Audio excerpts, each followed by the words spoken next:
I think it goes without saying at this point, but Avatar: The Last Airbender stands as one of the greatest animated shows of all time. Thanks to great storylines, an inventive world, and excellent character writing, Avatar is certainly deserving of praise almost 15 years after its debut. Despite airing on Nickelodeon in the early 2000s, the show has seen a healthy renaissance recently due to its addition to streaming services, prompting people who grew up watching it to revisit it, and many people to watch it for the first time ever. And that includes me. As someone who saw a few episodes as a kid, but only now saw the ending to the show, I quickly realized it's one of the best shows I've ever seen. No exaggeration. So all this recent buzz has got me thinking about the exciting decision to make a Netflix original adaptation of the show that was announced a while back. This is all pretty exciting, because as far as I'm concerned, there hasn't ever been an adaptation of Avatar in live action, right? Due to COVID-related production shutdowns for film and TV everywhere, I don't think we're going to be getting the show until at least 2022. But in the meantime, I want to speculate a few key things that I think the Netflix version of the show has to get right when it comes out. I don't think it should strive to be better than the original show, and I don't think any live-action version of anything can or should be, but since it is an adaptation after all, today I want to discuss what the Netflix version can do to be a worthy reimagining of its source material. Of course, at the top of this list is getting the casting right. Good or bad casting can make or break pretty much any type of project, so I think this part actually goes without saying. I don't want to invoke the movie that shall not be named all too much, but one thing it definitely got wrong was heavy miscasting. We all know how the movie cast white actors to portray people of Asian descent, which just seems dishonest. But it's a missed opportunity for the Avatar franchise especially. The world of Avatar is heavily inspired by Eastern civilization and mysticism, drawing in part from dynastic Chinese, Imperial Japanese, Tibetan, and Inuit cultures, so it seems dishonest to make the people that inhabit this world not fit the part. But I also want to propose one more fix for the casting, and that's actually to cast older actors. This one might be a controversial opinion, but when I was watching the show, I constantly forgot the fact that the main characters were meant to be less than 14 years old, and I was even more surprised to learn that Zuko and Azula were less than 17.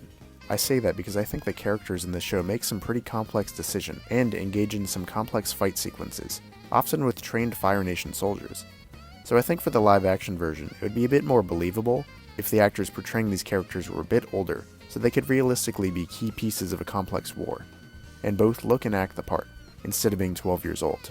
But I also recognize that coming of age is a huge theme of the show, especially for key characters like Aang and Zuko.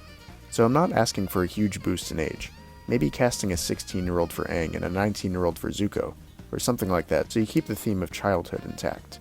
I also want to add that I don't want to be dismissive of child actors, because I think a lot of them are very talented and can portray a wide range of emotions, but for the purposes of this live-action version, I think an older cast would be able to reliably portray darker and more complex emotions, which would fit well with the next thing I have in mind: a darker tone.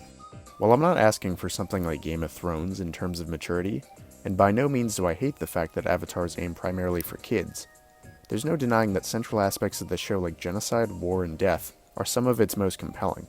So I think the fact that this would be a Netflix adaptation means that there's plenty of room for darker themes to play a key role. Particularly when it comes to violence and death, the original show is unsurprisingly a bit modest when it comes to portraying those. Sure, there's run-ins with the Fire Nation almost every episode, but it's always made clear that protagonists aren't killing enemies, but rather subduing them through other means, often in very cartoonish ways. But I think for a group of young adults on the run from a totalitarian government, particularly when most of them possess deadly abilities to bend natural elements into near weapons, it would be fascinating to see how they respond to the responsibility and danger that comes with their abilities, both as a tool of war but also in the name of self-preservation. We already have this conflict once in the show, in the finale, where Aang is reluctant to use the Avatar state as a weapon to kill the Fire Lord. Unfortunately, this is the only time that we have this moral issue in the show, so I think the adaptation could use a more mature tone to bring up this issue more consistently, and with different characters too. Like how would Sokka, Katara, or Toph feel about killing enemies if they were faced with it? And on the topic of death, I think the adaptation should be more comfortable taking more risks. As far as we know, the only on-screen deaths of named characters in the show are Jet, General Zhao, and Princess Yue. I'm not asking for gratuitous death in every episode, but for a show centered around the cost of war, I think the adaptation should do more with the freedom of maturity. One final thing to note about darker nuance in the addition of death is giving more emphasis to Aang's identity crisis. I think the biggest missed opportunity of the show is bringing in energy bending way too late, because it was used only at the series finale to explain how Aang defeats Ozai without killing him. But it feels rushed to me.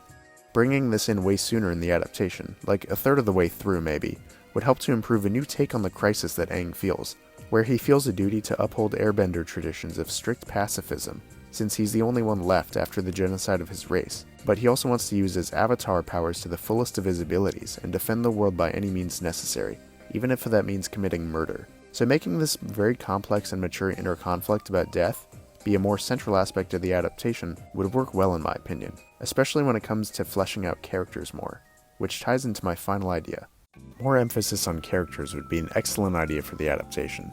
Don't get me wrong, I think Avatar already has some amazing character work, more than a whole lot of other animated shows. But I feel like since the show was primarily a Western cartoon aimed for a youth audience, it sacrificed more subtle plots in favor of outright goofy ones in some places.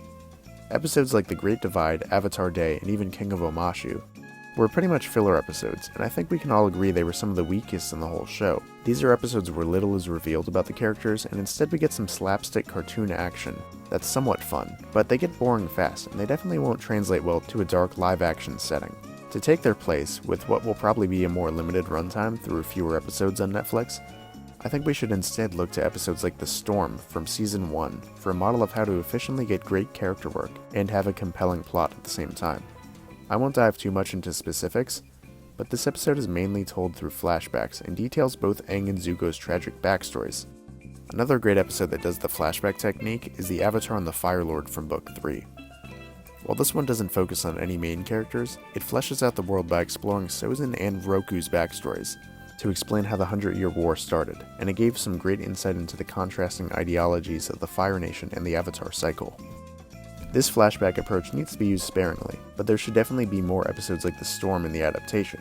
Doing this would leave the action we do get a whole lot more rewarding because we then understand character motivations a whole lot better. Some characters that I think would benefit from compelling flashback episodes would be Fire Nation characters like Iroh and Ozai. This could show their upbringing when they were raised by Zulan, and it would show what exactly set them apart and made Iroh a whole lot more sympathetic than his warmongering brother. Because I think Ozai's role as the show's main villain is satisfying, as it is, but I think it'd be a whole lot better if we understood why he's taking these actions, beyond the vague explanation of Fire Nation expansion. And in these episodes, we could show him developing his ideals, and also becoming a whole lot more distant from his wife, Iroh, Azula, and especially Zuko. I think fleshing out protagonists like Katara and Sokka would be great too. We already have some sense of what happened when the Southern Water Tribe got raided by the Fire Nation, but this episode could go further and show how Sokka had to step up as the only male warrior, and how Katara had to teach herself waterbending after their mother died. We could even get some more grand-scale backstories as to the differences between the Northern and Southern Water Tribes.